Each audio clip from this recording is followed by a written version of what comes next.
15 août 2022, le dernier convoi français quitte la base militaire de Gao dans le nord du Mali.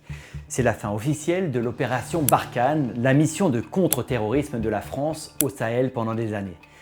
À Paris, beaucoup y voient un simple repositionnement tactique. Mais en réalité, c'est le début d'un retrait beaucoup plus large. Alors que la France fermait ses bases maliennes l'une après l'autre, l'Afrique s'embrase. Coups d'État militaires successifs et colère populaire grandissante. Le résultat ? La France expulsée du Burkina Faso, puis du Niger, puis du Tchad et enfin du Sénégal, un par un. Et dans ce vide s'engouffre un vieil adversaire de l'Europe, mais nouveau en Afrique, l'ours russe, non pas en uniforme, mais dans l'ombre des mercenaires Wagner et des opérations secrètes de Moscou. Mais comment l'influence française s'est-elle effondrée si rapidement, malgré des décennies d'investissements culturels et militaires ? Comment nos partenaires de longue date ont-ils pu se retourner contre nous si soudainement ? Et y a-t-il encore une chance de regagner du terrain? Ou assistons-nous à la fin de l'ère française en Afrique? C'est ce que nous allons explorer en marchant sur le fil. Pendant des décennies, la France a été présente à chaque carrefour majeur en Afrique, en tant que partenaire, puissance, voix influente. Nous avons fourni soutien militaire et économique à nos alliés pour lutter contre le terrorisme et promouvoir la stabilité.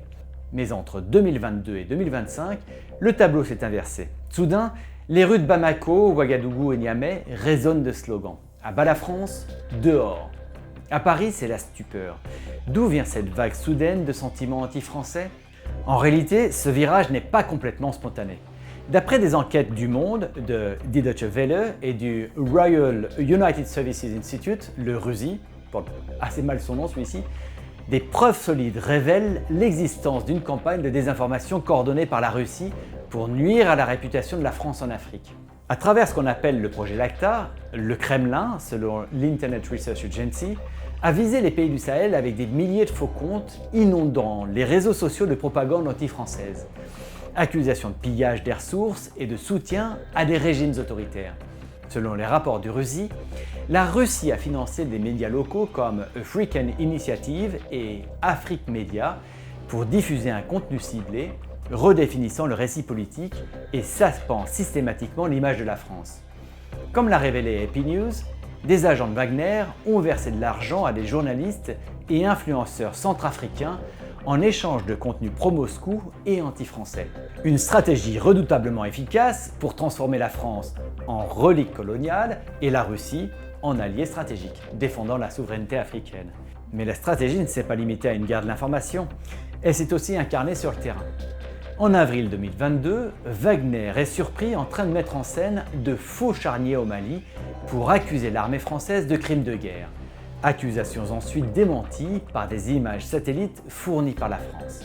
Cette guerre de désinformation accompagne une présence militaire croissante de Wagner.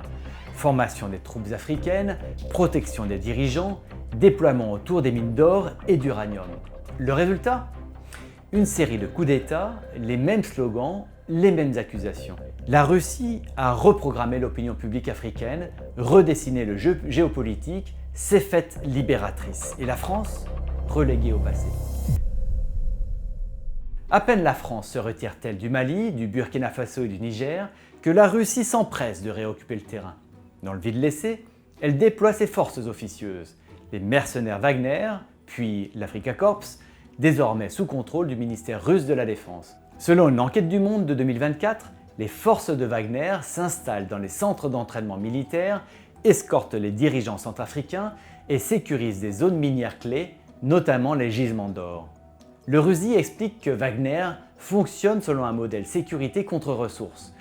En échange de protection et de formation, ils obtiennent des contrats miniers à long terme sur l'or ou l'uranium.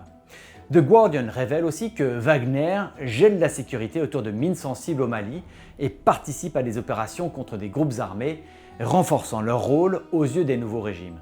Ce n'est pas un simple déploiement, c'est un ancrage stratégique destiné à remplacer la France et à redessiner les alliances régionales au profit de Moscou. Pourquoi Moscou déploie-t-il tant d'efforts pour étendre son influence au cœur de l'Afrique ? Réponse simple, les ressources. L'Afrique n'est pas qu'un terrain politique, c'est un trésor stratégique. Au Niger, d'immenses réserves d'uranium alimentent les centrales nucléaires françaises. Après le coup d'État de 2023, les nouvelles autorités ont signé des contrats préférentiels avec des entreprises russes au détriment d'Orano. Au Mali et au Burkina Faso, où Wagner est actif, les mines d'or sont des cibles prioritaires.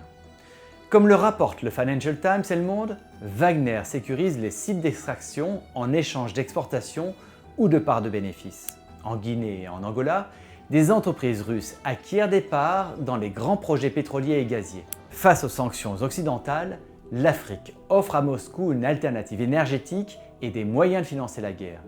Ce ne sont pas de simples transactions économiques, mais des outils de pression géopolitique. D'après Foreign Policy, en 2024, le Kremlin utilise les contrats miniers pour lier les régimes à Moscou, militairement, politiquement, économiquement.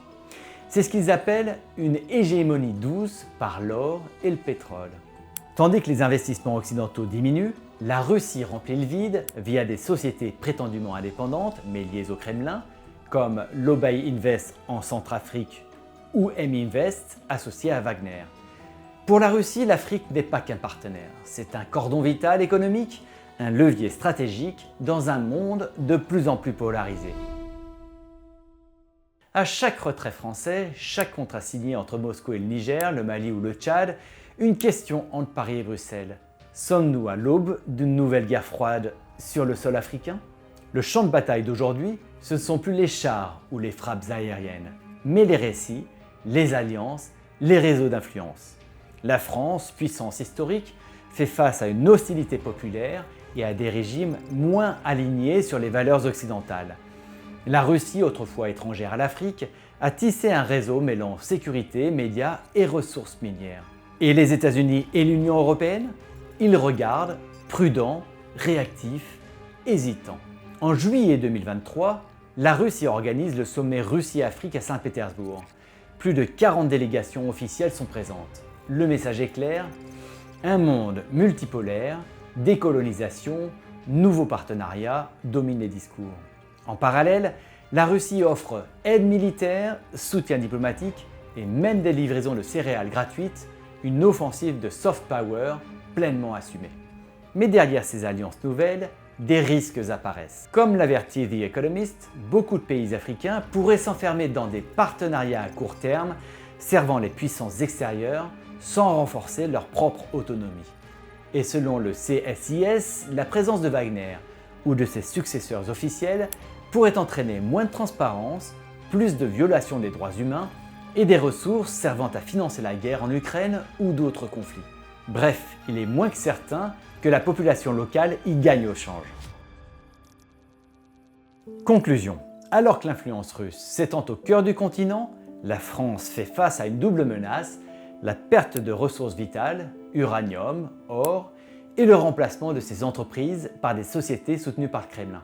Plus grave encore, cette implantation pourrait indirectement alimenter la guerre en Ukraine, transformant Bamako ou Niamey en enjeu de sécurité nationale pour Paris et non plus en simple conflit lointain. Alors que faire? La France et l'Occident vont-ils réagir? Abandonner l'Afrique revient-il à donner à Moscou un avantage stratégique, pas seulement sur le continent, mais aussi en Ukraine et donc potentiellement en Europe? Faisons-nous face à une nouvelle guerre froide? Et si oui, à quoi ressemblera-t-elle? Partagez vos réflexions en commentaire. Et puisque vous êtes resté jusqu'à maintenant, s'il vous plaît, likez la vidéo, abonnez-vous à la chaîne si ce n'est pas encore fait et activez la cloche. C'est grâce à votre soutien que je pourrai continuer. Merci et à bientôt.